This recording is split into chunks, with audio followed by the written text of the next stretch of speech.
The woman who lived with her own killer and had no idea.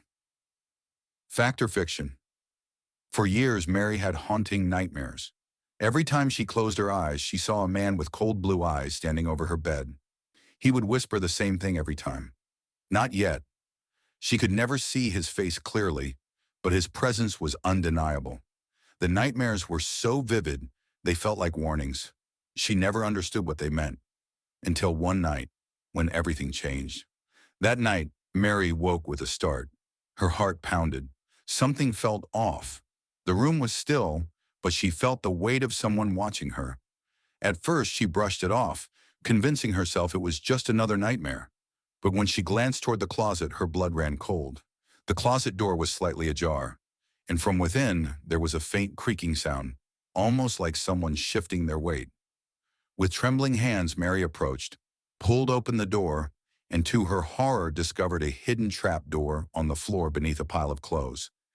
The trap door had been concealed so well, she never noticed it before. Curiosity, or perhaps the sense of danger, took over. She opened it. Inside was a tiny dark crawl space, barely big enough for a person to squeeze through. As her eyes adjusted to the darkness, she saw something that made her stomach churn. A makeshift bed, a pile of worn clothes, and there in the corner, a knife.